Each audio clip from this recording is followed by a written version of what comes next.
The Iranians start protesting. And Trump, champion of the Iranians? What a world. Let's talk about it, y'all. Middle America.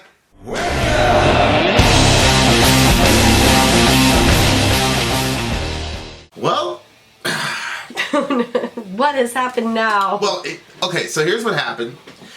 The Iranians shot down the plane. Mm-hmm. They originally said that, I think they basically said something to the effect of, it's really sad that the Americans are adding insult to injury by claiming that we shot down the plane when they shot down the plane, and this is just a psychological operation from the Americans. That's what the Iranians said. Oh. Then a day later, the video comes out where you see a surface-to-air missile strike the plane. 20 seconds later, plane goes down. It's there. It's 2020. There's Twitter. There's Facebook. It's impossible to control that kind of a narrative in our current seats and labor. Yeah. It's just impossible. So here is the admission from the Iranian. Senior IRGC commander Amir Ali Hajizadeh said he informed Iran's authorities on Wednesday about the unintentional strike, a comment that raised questions about why officials had publicly denied it for so long. I mean, come on, Al Jazeera. We all know why they didn't admit it for so long. I mean, it was within a week. I mean, 3 or 4 days. Speaking on state television, he said he wished he could die when he heard the news about the incident. Iranian Foreign Affairs Minister Mohammad Javad Zarif wrote on Twitter that human error at time of crisis caused by U.S. adventurism led to disaster, citing an initial armed forces investigation into the crash. A military statement said the plane flew close to a sensitive IRGC site at a time of high alert, but Ukraine said the plane was in a normal flight corridor. Iran's Civil Aviation Organization also said the airliner had not veered off of its normal course. Okay.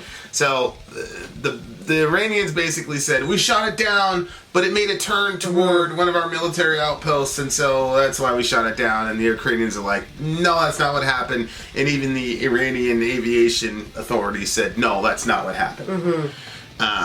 We will never know the minutiae of what actually happened. I already shot it in the other video. As I said, I don't know the percentage of blame of which Trump is responsible.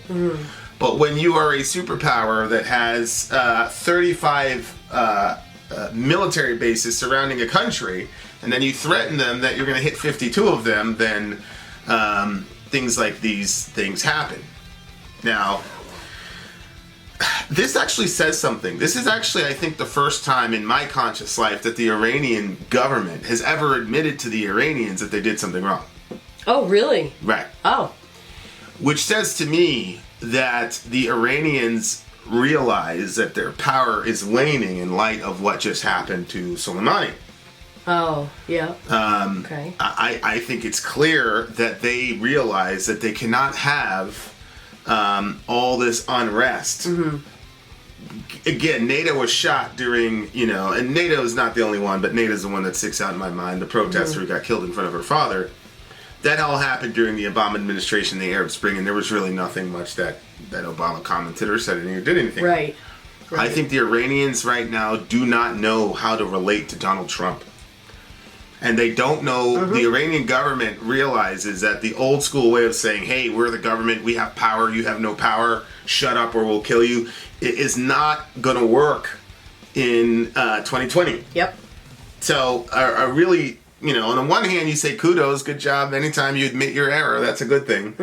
But on the other hand, it's like, yeah, man, I mean, what else could you have done? It's all there on camera. But we've seen, the Russians, the Soviet Union used to have this thing called Pravda, and Pravda means truth. And Pravda was like their propaganda arm. And so it didn't matter what was happening. Like literally everybody in your neighborhood could have starved to death. And Pravda would drop off all these leaflets talking about how everybody in your neighborhood was having a 5-course meal and isn't communism grand, yada, yada, yada. Despotic, I shouldn't say crazy nations, because the entire nation of Iran is actually very, very sane. What we're talking about is crazy leaders who are tyrannical and don't believe in democracy or the voice of the people, have no problem with lying in the face of evidence. So I'm still going to give the Iranian government some credit here. The problem is that for the Iranian government, for this, sort of unilateral totalitarian type of regime, is that I think because of Trump's actions, and it demonstrated that all the saber rattling they've been doing for the past 20 years about how they're going to do this and that to America, look, I was having this conversation, and I don't know how far I should go with this, but the gap between the U.S. military, what our capabilities are, and other people in the world is astonishing. Mm-hmm. It's something unlike any the human race has ever even seen, and I don't want there ever to be an eventuality where the actual full might of the U.S. military could be unleashed on a people, because it's terrible. But the point is, it seems to me that the Iranian government is starting to realize here, with this guy in office and the fact that he might get reelected, yep, you're going to have to come with a completely different strategy. Yeah. Because he is proven, and we didn't cover this, but along with Soleimani, they also were trying to hit another guy, top-level Iranian general in Yemen. Oh. Because remember, there's a proxy war between the Saudis and the Iranians, which the Saudis represent Sunni Islam and the Iranians represent Shia. And so there's this whole back and forth, and all the Yemeni kids are getting crushed because of it. But the point is, we tried to kill a general over there in Yemen as well. It was unsuccessful. So the same day that Soleimani... So we're not playing around. Like, Trump is saying, hey, we're with the Saudis, we're with the Sunnis, we had a relationship with them for whatever, and we're going to kill all of you if you guys don't. And look, it's one of these things where it's like, this is horrible. On the record, I do not believe we should be doing that on the planet Earth, unless there's an actual credible domestic threat to the United States of America. Having said that, there are elements in our country who have been wanting to go to war with Iran since before you and I have been even born. They've been salivating for a war with the Iranians for whatever reason. There's millions of conspiracies, and I think Trump is saying, I think in Trump's mind this was a compromise. Well, we won't go a full-scale war with the Iranians. We'll just kill their most important political figures unilaterally without informing America, which of course, because Mr. Barack Hussein Obama set that precedent in the extrajudicial drone strike of Anwar al-Awlaki, and our participation in the Arab Spring, particularly Libya. Sorry, if you're upset that he's unilaterally doing this, and that he is doing it without informing Congress or us or asking what we think about it, you can lay that squarely at the feet of your guy, Obama, because that's what he did. Sorry. Prior to that, it wasn't like that. They just started doing it with Obama. I remember Obama started doing it. Obama was really the guy that sort of perfected the craft of having these unilateral strikes against assassinating people without informing us. Now, obviously, the Bin Laden hit, that was something that was happening, well before, and that's something completely different. But sorry, when we partook in the Arab Spring, and this is all open source. We sent a CIA Omega team down there that made sure that Mr. Gaddafi was dead. And Hillary, we came, we saw, we killed him, ha ha ha. Okay, well now do you like it that you've opened that floodgate? And now you've got a guy like Trump in office who can do the exact same thing. So there we are. And this is one of the reasons I think, this is another thing that I hate about this impeachment nonsense, which is, do you really believe that if your impeachment process was successful, that if a Democrat gets voted into office and the Republicans, God forbid, have the House and the Senate, that they won't do the exact same thing? So anyway, actions have consequences. Long story short, the Iranians are starting to feel that their power is waning. Now here is something that's incredible. What you're seeing here is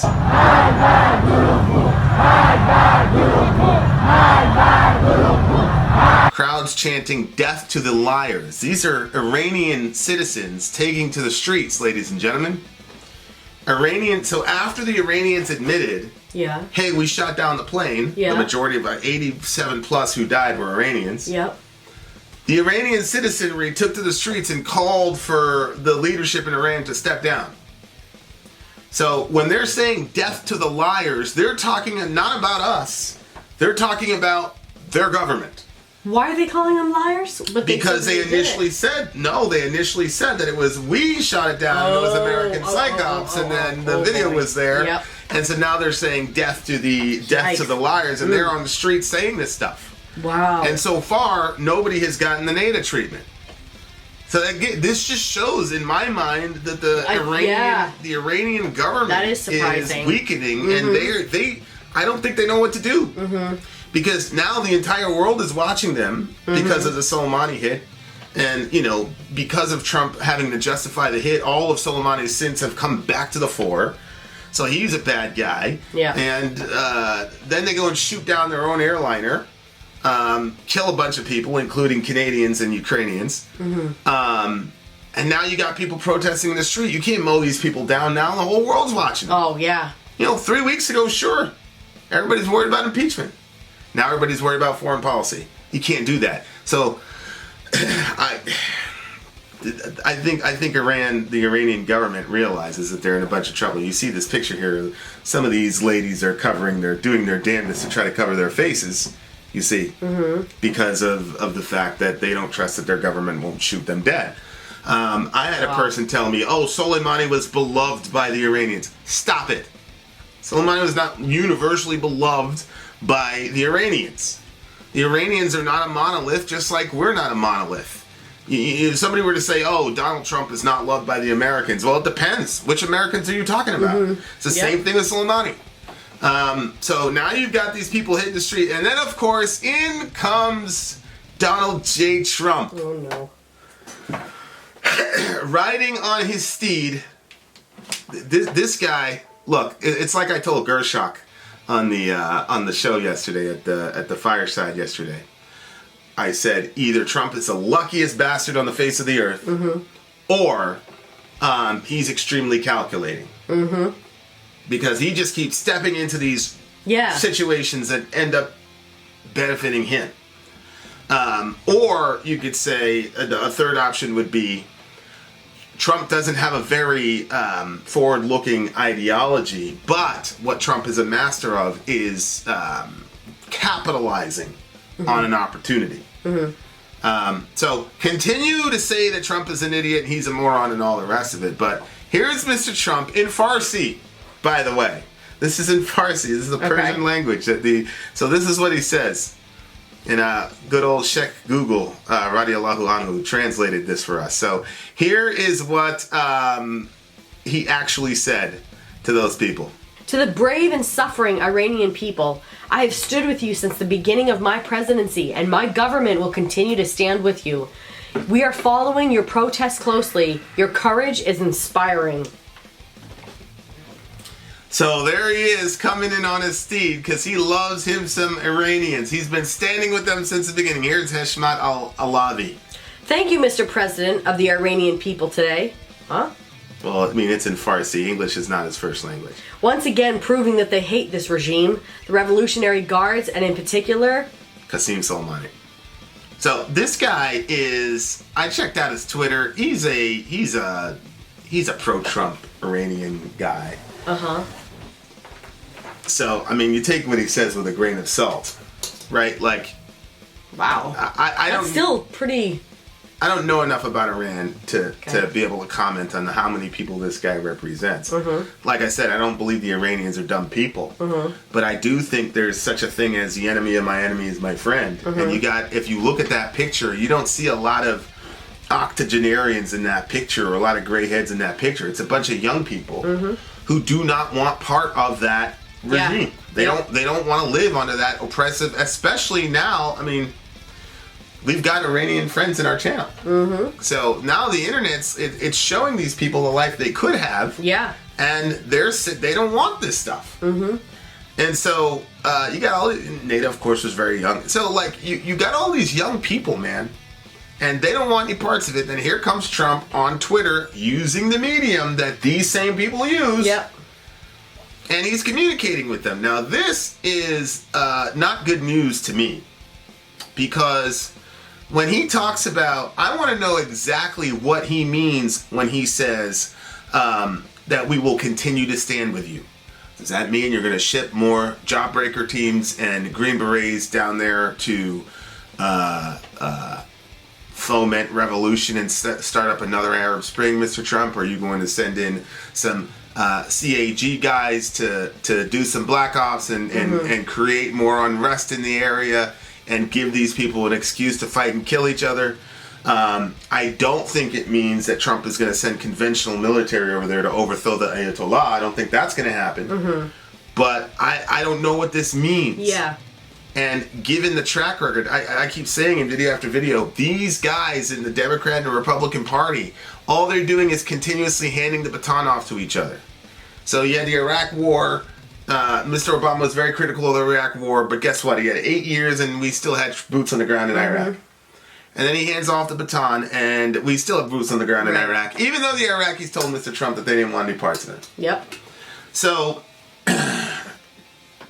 what does this mean? I have no idea. Yeah. It makes me extremely nervous. What do you mean you're going to stand with them? If by stand with them you mean you're going to continue to send tweets, great, fine. As I said in the previous episode, people died because of Trump's tweet to some degree. And what's interesting is To some degree. these Iranians are holding their government accountable. They're saying, we don't want to hear about American adventurism. You did that. Which is exactly what they're supposed to do. What we're supposed to do is criticize the American adventurism. You see, that's how it works. I never said that the Iranians are not responsible at all. What I said was God knows the degree to which they're responsible, the degree to which Trump is responsible. But in a democracy, the good thing about free speech is that the organism is able to self-correct. And so kudos to the Iranian citizenry for saying, we don't want to hear about what the Americans did. We want to hear about you did. I think Americans should take their example and follow suit and say, we don't want to hear about what the Iranians did. We want to hear about our role in creating this horrible situation for these 176 people. I don't know if Trump is trying to convert this into a victory for himself, basically saying, hey, man, I took out Soleimani for you guys. That's kind of what I took out Soleimani for you guys. I'm just standing pat. I've been with you guys since the beginning. Now, maybe he has been with the Iranians since the beginning of his presidency. I don't remember that. I don't remember him talking about that during the inauguration. Do you? I don't remember him talking about any of this stuff about the Iranians, but who knows? Maybe when this guy is responding back to him, he's basically calling Trump the president of the Iranian people, right? Well, again, it's thank English you, Mr. is, President English is of not, the Iranian people. English is not his first language. So you don't know if that's what he's saying. So I don't know, right? But it could be that. I doubt very highly he's calling Trump the president of the Iranian people. I just think that this is a lost in translation issue, and I can't read Farsi, so... Oh, it's probably, thank you, Mr. President. The Iranian people today once again proved that they hate this regime. Right. Yeah, you're right. Right, which is, again, an oversimplification. The younger generation certainly seems to, but I don't know about the boomer generation in Iran. Maybe the boomer generation is sitting there saying, hey, man, let's, I don't want you, the dads of these girls, I don't want you walking around like an American. Yeah. So, I mean... Who knows? Say? Who can say? But we got to watch this stuff very closely. I don't know what Trump is doing, trying to take out. With Soleimani, what he said was, I think it was 4 embassies he was going after. Okay, well, what was the reasoning for taking out the other guy in Yemen? Other than you wanted to do a favor for the Saudis, Mr. Trump. It's mind-boggling to me that Trump supporters are not asking this question. Like, the entire justification for blowing this guy to smithereens was the attack on the base 2 days previous, and then he was going to plan to hit 4 more of them. Okay, well then what's the point of why you went after the guy in Yemen? Because the only thing that I can see is Saudi Arabia. And it doesn't seem like Trump even feels that he has to justify going after the guy in Yemen, which is crazy. Yeah. Absolutely crazy. As Tucker Carlson said, there's a lot of bad guys on the planet Earth. Should we kill them all? Unbelievable. So, I mean, I don't know. In a strange way, Trump's, in my mind, rash decision, like I said, in the purest sense, Soleimani was a legitimate hit in the purest sense. He was a singular character. I get it. But in the grand scheme of things, I couldn't see what the ultimate plan was. And I doubt very highly this was the ultimate plan. I don't know. Maybe Trump has... I have no idea. But if this results in some sort of toppling or reformation or softening of the Iranian regime without a single U.S. troop having to go over there, I mean, the guy's just racking up wins, I think. I know. It's unbelievable. Unbelievable. Anyway, Mr. Trump, another one you could do is get us out of Iraq. All right, well, there you are, ladies and gentlemen. Love your neighbor. Take care of each other. Middle America. We are the media. Till next time, guys.